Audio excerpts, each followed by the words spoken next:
Okay, good evening, everyone. Thanks so much for joining tonight.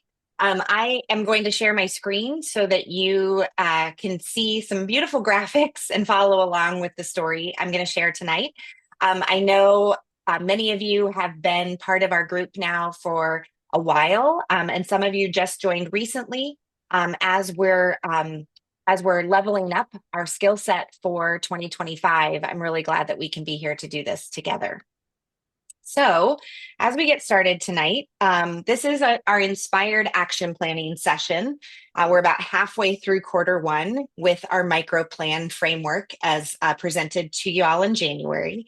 And many of you made the decision to keep going with membership to our Soul Care Sanctuary because you understood that this extra layer of accountability would help guide and direct your steps into following through with the things that you've said that you want to accomplish this year, and particularly this first quarter. So, as a way of introduction, let me just remind you all who I am. This is a picture from 2020. Jerry and I are celebrating our fifth anniversary this year. That's when our kids were real small and COVID was happening. And there were lots of new experiences for all of us during this time. But part of the way I got my start was as a teacher who was also presenting locally and nationally with body, mind, spirit, leadership, wellness events, including the ones that we had with Living Well Now, our families team focused on brand partnership with Young Living. I decided to become a spiritual director or a soul care coach, I like to say, and started that training process intentionally in 2016.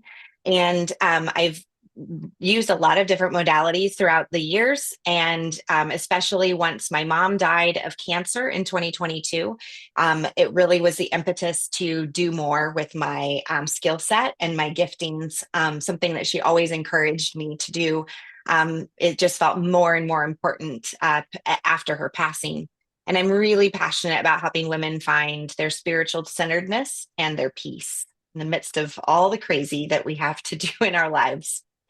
I always give a disclaimer that in my work as a spiritual director and a Young Living brand partner, Aroma Freedom practitioner, etc., is that I am required to report any minor or vulnerable adult that could be the victim of physical abuse, and that includes self-harm as well.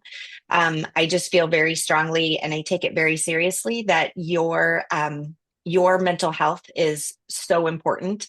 I really encourage people to have both a therapist and a process for walking through difficult times. That's how I've chosen to live my life the last 15 plus years. So that's mostly from wisdom and experience.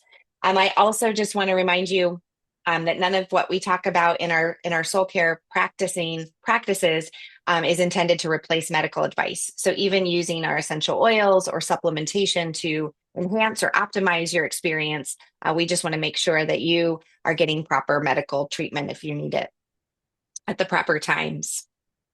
Okay, so I just had to show these before and after sort of stories to talk about how motherhood shaped me. Some of you have seen this photo of my mom and I with my kids when they were real little. That was actually, I think, probably 2008, 2009, because Dawson would have been about 2 in that picture. We had the absolute best Santa Claus experience ever.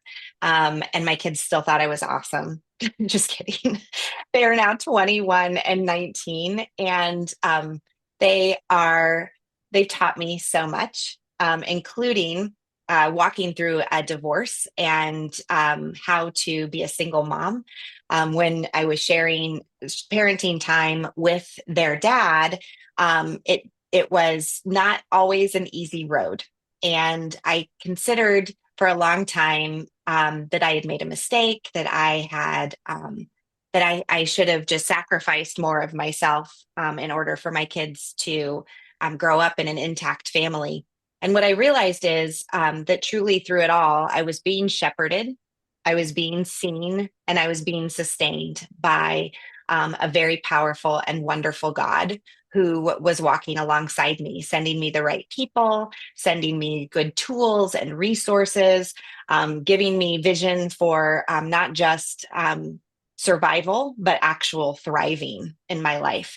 And so when I started asking the question, who am I becoming? That really defined a better sense of who I was. I did a reading with my mentor Shay over the weekend, and she talked about being a phoenix that rises from the ashes.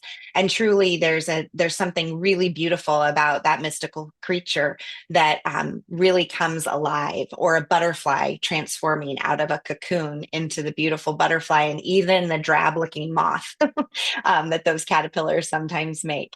But we have to keep asking ourselves what it is that is shepherding us. Where are we seen, and how are we being sustained? A lot of times people will say, you can't pour from an empty cup. And we sort of toss it away as just an adage, right? Or a common saying. But there is something really real about that. And when we pour from an empty cup, we are essentially pouring out what's left of us. And if there's nothing left of us, then it's even more difficult to refill, right? It's almost as if you're putting good stuff in, but you have a hole in your cup that it's coming out the bottom side, and you're really not held and sustained at the very core of your container. And so that's where Soul Care Sparks comes in. So you all just saw that I uploaded it to our Soul Care Sanctuary in the free resources. It's a worksheet that you can pull down to help you really focus on some of those intentional practices that we've studied in this group the last year about spiritual care. How are we going for a walk outside and noticing what the sunshine feels like on our skin, or the snow, depending on if you live in a cold climate right now here in the winter? What does it mean to journal about what we're going through, or to write down some things that we're grateful for, or to call a friend and tell them, ask them for help, or tell them what we need in a moment? But really, that connection between mental health and faith. Carolyn Leaf, who I've been following for years, a psychologist, reminds us that how we care for our thoughts directly impacts our well-being. And truly, if we just keep sacrificing and sacrificing and sacrificing, pretty soon we'll find that there's not much left to sacrifice. And so really pouring back into ourselves with Soul Care Sparks, or those sorts of activities in a day's time that just give us a reset from our lives, I think is really, really important. The other image that I like to think of is, can we drink from the saucer, right? If we have the old teacups and saucer sitting in front of us, can our cup be so overflowing that our saucer starts to fill and we drink from the saucer? And for me, that's what God is. That's who God is. And the faith that I have is that God is my sustainer and my source for all energy. So instead of trying to draw it from other people, or draw it from within from my own strength, when I see God as having that everlasting spring, or that well, or that place where love and life overflow, then I've already got a container that is solid and can hold me. And I just offer that as an image to you, as you think about God as the air you breathe, and the physical mask, right, of the oxygen that drops down from the airplane when an emergency happens. That those are tools that open us to healing. So how do we nourish and nurture ourselves as if God was constantly refilling our cups, creating a container that will hold not just what we need, but everything that we could possibly want as well? That said, sometimes things come along and surprise us. And last year was an example of that. I'll come back to this variation on Psalm 23 at the end. But my son played soccer for 12 years as a club soccer player and a high school soccer player. And in his senior year, he broke his wrist and he broke his knee. And I say that a little tongue in cheek, but that's him at his last senior night game. doing the first kick from his crutches because he wasn't able to finish his season. And that wasn't a season, that wasn't something that we were expecting, but it was something that we had to navigate together as a family and make sure that his health and wellness was most important, and that we didn't sacrifice any further his injury to lead him further down a path where it wouldn't allow him to have the job that he dreams of, and that's being a firefighter. And I'm telling you, it was really hard in the moment to watch him walk through such a hard time, but also so rewarding. Now, looking back at what he learned and the strength that he gained from going through that season, and sometimes reflecting about what we learned during difficulties, can really help us navigate and build on our strengths rather than just sort of perpetuating weaknesses or emptiness. Someone said to me once, the days are long, but the years are short. And I just laughed at them because I think my kids were probably that early stage of life where I was just barely making it between potty training and elementary school and homework and all the things. And I can remember thinking, oh, it can't be this isn't going to go very quickly. But man, when I look back at those days now, I can see what that means. My son is thriving now in his own right as a fire science student, and doing the very best he can. Soccer is still part of his life from the sidelines, but it's not something that he'll play anytime soon just because of the risk that he took in playing the last time. So reflection is one of the most important tools that we can have to navigate transitions and hard seasons. When life feels overwhelming, when we pause to reflect, it helps us reset and move forward. And that's kind of what we've been planning and what I've been teaching these last months that we've been working together in Soul Care Sanctuary, because truly, the unexamined life, right? This is about really diving in and living an intentional life that is based upon things that we want and to bring about. And that if we don't look at those things constantly, we'll either forget about them, decide they're too hard, get talked out of them, or perhaps we'll just give up altogether. So some guiding questions that I ask, and you all know that I have that in the resources as well, 25 questions to ask yourself. Where do you feel energized? Where are you feeling stuck? And what is inspiring you right now? Our spiritual friendship circle once a month also gives us that opportunity to say, where is God in this? And how am I experiencing my connection to and with God through this difficult time? When we're in the midst of a crisis, it's really hard to think about trusting the process, but we can do that by attending our therapy sessions, coming to a spiritual direction or a small group like a healing circle or our time together, going to prayer and scripture, journaling through the experience, finding a devotional that really speaks to us in the season. My favorite one during my divorce was specifically written for women going through difficult times. It was written by Kristen Armstrong, who was Lance Armstrong's wife. Before they got divorced, Lance Armstrong was a world-renowned triathlete who actually got in trouble for drug use. And that was a very difficult, very public divorce. And I could really dive in on some of that when I was going through it myself. Obviously, I would also refer people to oils such as joy, valor, frankincense, stress away, present time, oils that really nourish your soul and helps keep you present in the moment. But when I couldn't see a few months down the road in the midst of a big crisis, I had to just take the next best step forward, if not for myself, for my kids, right? I couldn't just stay in bed all day, even though that's what I felt like doing some of the time. I really had to be able to plan my way through the next thing. And that's where I started to develop what now I call micro planning, where I got present with myself and started reflecting. I considered what I currently need and want, the basics and the exorbitant, right? The extras. Listening for my inner wisdom really became about using aroma freedom and that process of aroma freedom technique to break down the limiting beliefs that I've held onto in my subconscious and release them, being able to look at the same problem with different eyes and not hear the negative voice as strongly in my head anymore, and be able to react in a way that was more positive and more forward thinking. That gave me the opportunity then to ask, what do I need to do next? and come up with 1 or 2 steps that I could take in the right direction. And that's part of the reason we're here tonight. This is that inspired action planning. We're revisiting those goals that we set in January.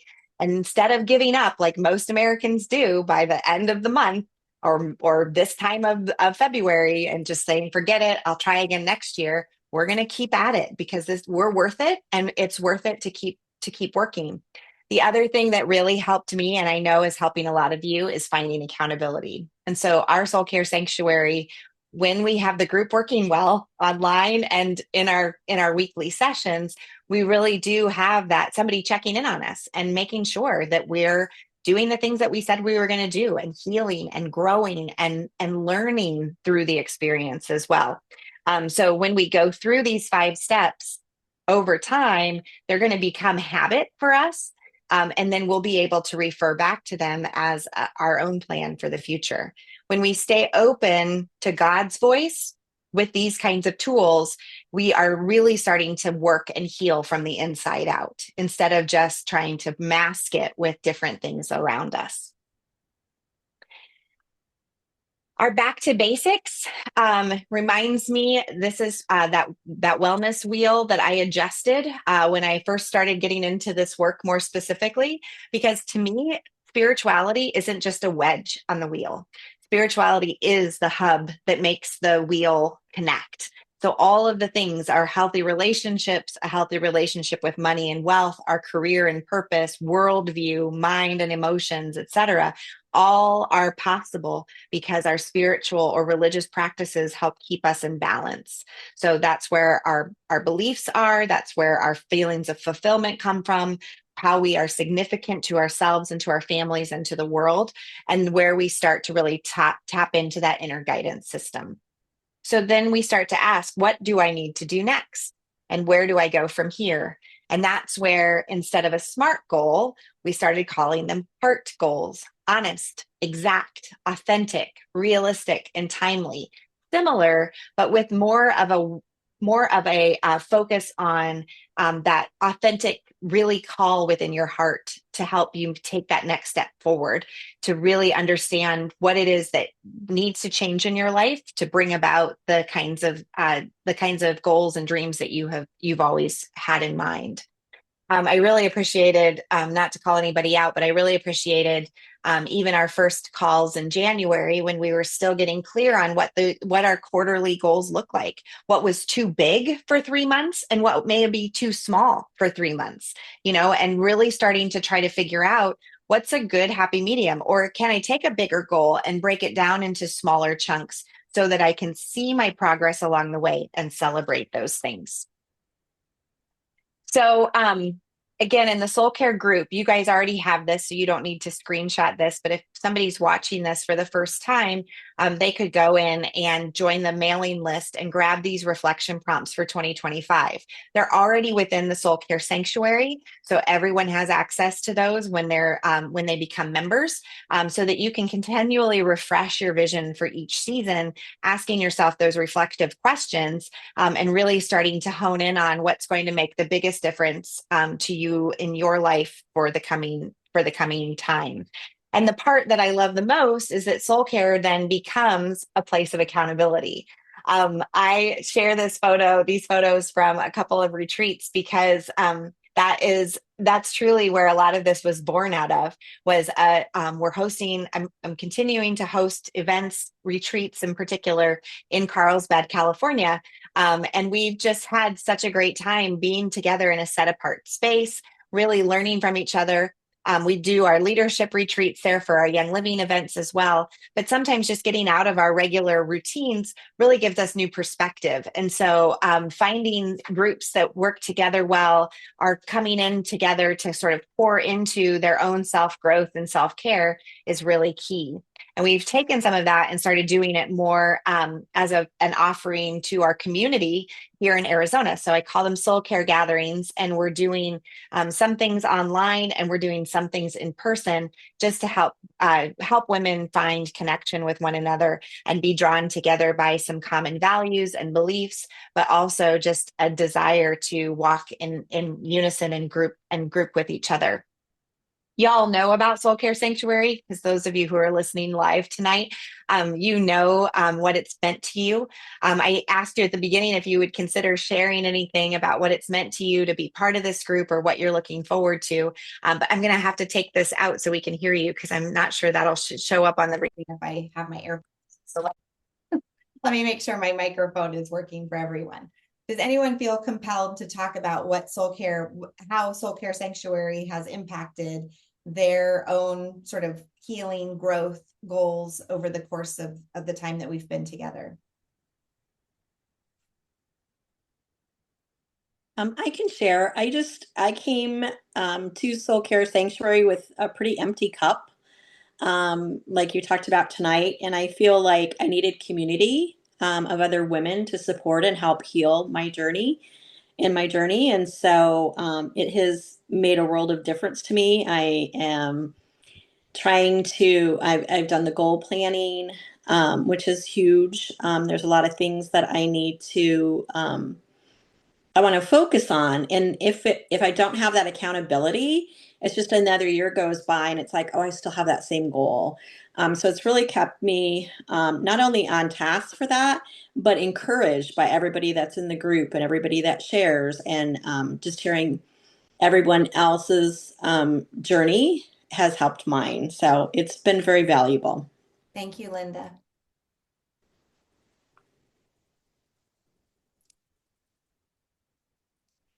The thing that that's exactly, you've hit all the points that I was hoping Soul Care Sanctuary would do for women, in a place where I knew I needed that support when I was going through it.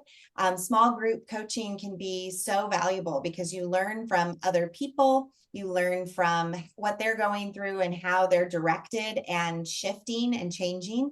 And I think also, I also think just the consistency of coming to events, showing up, connecting, being willing to put yourself out there. It really is like taking a step out of your comfort zone in so many ways to commit to these events every week. For our paid version of our Soul Care Sanctuary, we really do have most events happen at least once a week, if not every week, in addition to the larger things, including Aroma Freedom. Also, we get resources, shared experiences, all the things, and invitations to retreats, as well as discounts and things like that. I also include Aroma Freedom every month as a way for you to plug into kind of that subconscious processing that you may not have considered, those old beliefs that don't serve you anymore. I've been listening to the book by Jamie Kern Lima about being worthy. And she said, she calls them BS thoughts. I think BS stands for belief system, but she uses it in that other way too, because she said, why are we holding on to those BS thoughts that aren't applicable anymore? What are we doing to take captive the thought, right? Biblically, take captive the thought and reshape and reframe it. And essential oils, coupled with that process, just help block out those old messages and really help us to step forward into a more beautiful and fulfilling version of ourselves. So if somebody is watching this tonight and wants to get started, you're just going to select one of the ways to pay, either monthly if you just want to try it out. Quarterly, you can save a month by writing in the promo code first month free, or you can sign up annually. That gives you a bigger discount. But this is an opportunity for you to just take a little bit of extra time for yourself. Even if you can't come to all of the events, it's still a very valuable resource to have in your back pocket for a group of women that are going to be here to support you, to step into who God has called you to be and who God has created you to be. And so to end tonight's part of this video, I just want to read to you at my grandma's funeral memorial service in October. She had set aside a copy of Psalm 23 that had a different writing to it, had a different author. I'm not sure who rewrote it. We can't find it online or anything. I don't think it's her own personal writing, but it wouldn't surprise me either, because she was also very creative. This is how it's translated. Psalm 23. I need to be led by you, Lord, as I journey through this world. You are my shepherd. I don't need as much as I think I do. I have all I want in you. I need to take time to rest in you. When the busyness of life is overwhelming, I need to lie down in green pastures of your love and rest beside the still waters of your presence. You will restore your peace in my soul. When I stumble, you will guide me in the right path. When I am struggling with life and see no way through the trials, you are still with me. I have your word to comfort me. When I feel surrounded by those who wish me harm, you show me the goodness of your grace and mercy, like a meal spread out before me. Now let me show grace and mercy to those around me. When I take time to see your blessings, my heart is filled to overflowing with all you have done for me. I know your goodness and mercy are always with me, and I long for the day I will dwell with you in your house forever. Amen. Such an amazing promise and memory of what it means from our scripture to step into our deeper purpose with each other, filled with possibility.